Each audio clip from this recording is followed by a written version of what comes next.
Hola a todos, mi nombre es Joel Lleras, soy profesor de matemáticas y a día de hoy me desempeño como docente en el Colegio Peñafort. En este vídeo vamos a comenzar la unidad de funciones para estudiantes de primero de bachillerato y bueno, en él lo que veremos será la definición de función y algunas características de las funciones. Bien, vamos a ver la definición primeramente. Pues una función real, f, de variable real, o sea que tanto el resultado de la función como los valores en los que uno evalúa la función son números reales, es una relación que va a asociar a cada número real, o sea, a cada número real x, un único número real f igual a f en x. O sea, a cada número real le asocia un único número real. O sea, va de r en r, tú estás evaluando, dándole a los números reales pues otro valor real también. En este caso x va a ser la variable independiente y la y es la variable dependiente. ¿Por qué dependiente? Porque depende del valor de x. Para cada valor de x hay un único valor de y. Y la parte de único es importante, ¿vale?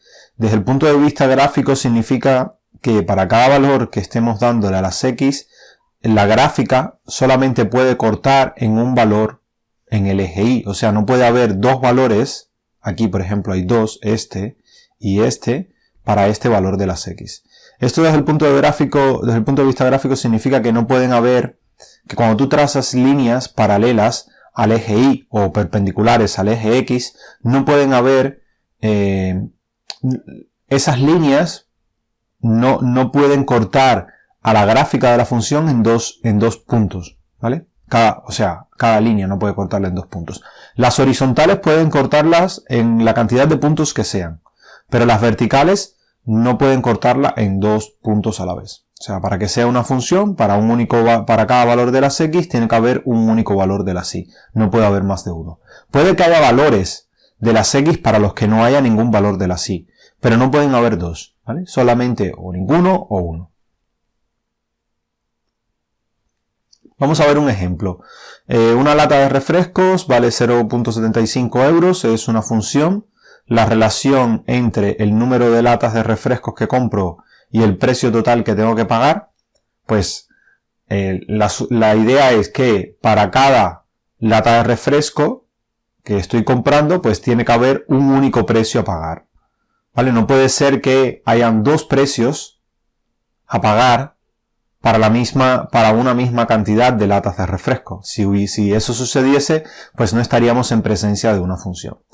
En este caso sí va a ser una función, la expresión analítica de esa función va a ser esta, y igual a 0.75x, así que para cada número de latas que se compren, x, o sea x siendo la cantidad de latas, pues se tiene un único precio, y ese precio, o sea, va a ser único. Por lo tanto, esta relación sí es una función. Si compro 0 latas, pues tendría que pagar 0 euros. Si compro una lata, 0,75. Si compro 2, 1,5. Si compro 3, 2,25 y así sucesivamente. Por ejemplo, esta que vamos a ver ahora, estudia así la relación que le hace corresponder la altura de los alumnos de un centro escolar con su edad. Si eso es una función. O sea, si para cada altura es la x, si para cada altura hay una única edad. Y eso evidentemente no sucede porque pueden haber dos estudiantes que tengan la misma altura, pero que tengan diferentes edades. Con lo cual, en este caso no sería una función, ¿vale? Tendríamos para una misma altura diferentes edades. Vamos a ver el dominio y la imagen de una función. El dominio de una función va a ser el conjunto de los valores, ¿vale? Todos los valores para los que está definida la función. O sea, para los que tiene sentido esa función. O en los que podemos evaluar la función. Desde el punto de vista gráfico, el dominio se analiza en las x y van a ser todos los valores para los que está dibujada la función, o sea, para los que tenemos la gráfica de la función. ¿Vale? Va a ser de aquí a acá.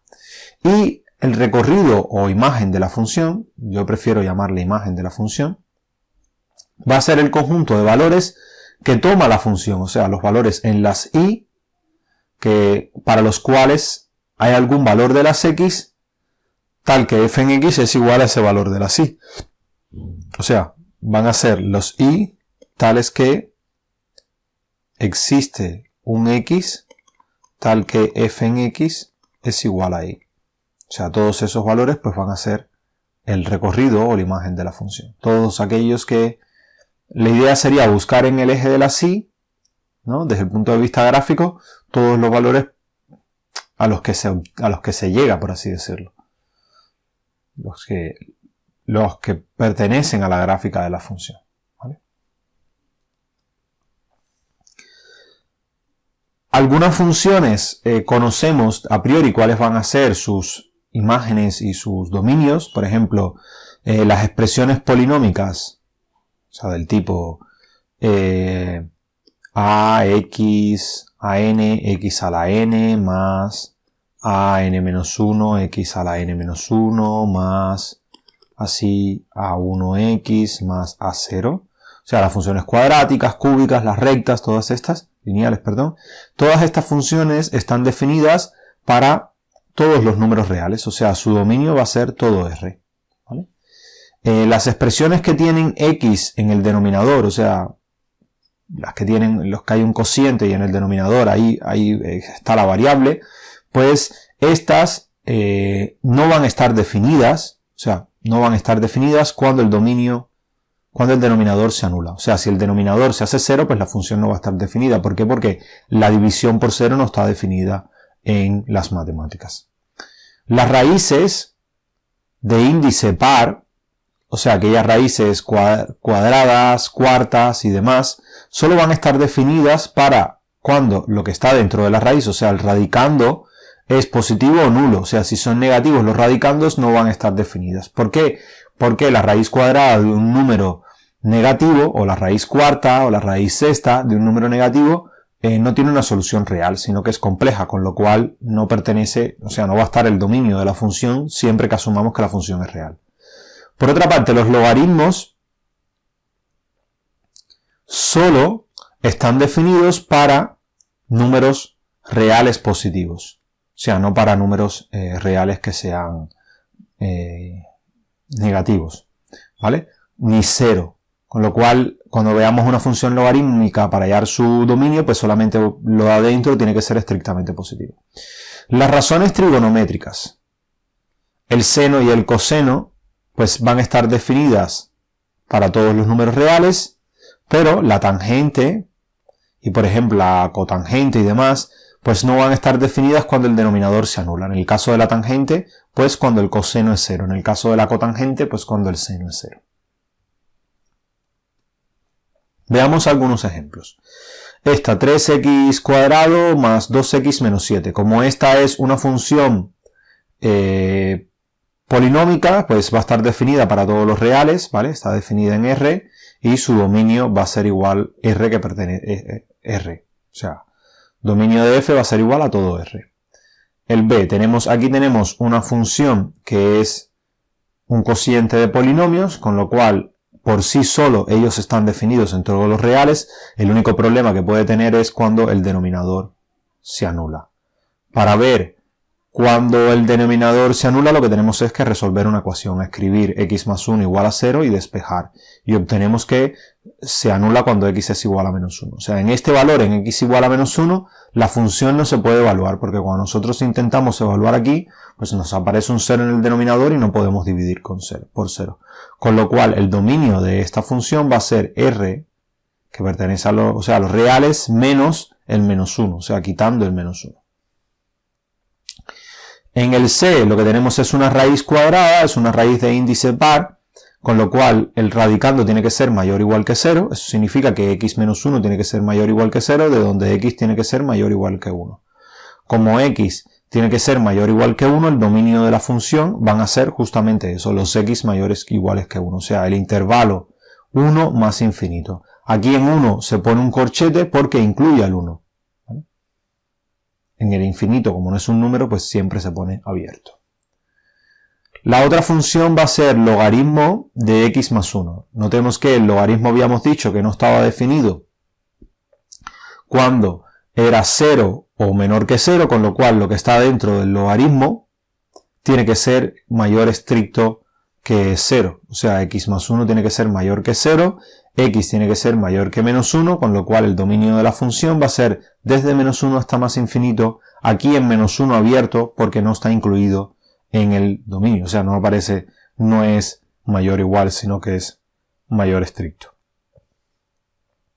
En L tenemos seno de x, recordemos, seno de x está definido para todos los valores reales, con lo cual está definido en R, y el dominio va a ser R, y en el caso de la tangente, pues ella va a estar definida en todos los reales, excepto cuando el coseno se anule, porque esto va a ser seno de x sobre coseno de x. ¿Vale? Entonces, cuando el coseno se haga 0, pues ahí vamos a tener problemas. Cuando el coseno se hace 0, en los ángulos pi sobre 2 más 2kpi, 3pi sobre 2 más 2kpi, con k que pertenece a los enteros. Bien, vamos a ver otra característica importante de las funciones, es la simetría. Decimos que una función es simétrica respecto a y, al eje y, o es par, si para cualquier punto x del dominio de la función se cumple esto, que f menos x es igual a f en x. O sea, desde el punto de vista gráfico lo que sucede es algo así, ¿vale? Que para cada uno el eje y va a funcionar como un espejo y todo lo que quede dibujado hacia un lado pues tiene que quedar igual hacia el otro, ¿vale? Con lo cual cuando sucede esto pues decimos que la función es par y la forma de comprobarlo desde el punto de vista analítico es comprobar esto, si f menos x es igual a f en x. Y decimos que una función es simétrica respecto al origen o que es impar si para cualquier punto x del dominio de la función se va a cumplir esto, que f menos x es igual a menos f en x. O sea, si para cualquier valor que evaluemos aquí, nosotros podemos sacar el menos fuera de la función. ¿Vale? Esto desde el punto de vista gráfico significaría que aquí habría como un espejo imaginario, ¿vale? Así, algo así. Y que todo lo que quede de aquí para acá tiene que ser lo mismo que lo que quede hacia acá, ¿vale? Es como si se invirtiera o sea, en el origen. Todo lo que quede hacia acá tiene que quedar igual, pero en el sentido contrario, hacia acá abajo. Bien, vamos a ver si estas funciones son simétricas o no. F en x igual a 1 sobre x y g en x igual a raíz de x cuadrado menos 1. Aquí entiendo que esto es hasta acá. Evaluemos f menos x. Notemos que si nosotros evaluamos f menos x es 1 sobre menos x. Y este menos podemos ponerlo acá adelante, con lo cual esto es menos f en x. Y esto va a ser igual a menos f en x. ¿Vale? Va a ser igual a menos la función original que teníamos. Como eso se cumple, pues entonces es simétrica respecto al origen, o sea, la función es impar. Recordemos que f en x, o sea, 1 sobre x va a tener esta forma, ¿vale? Entonces fíjense que es lo mismo, lo que está del origen hacia acá es lo mismo que está hacia acá.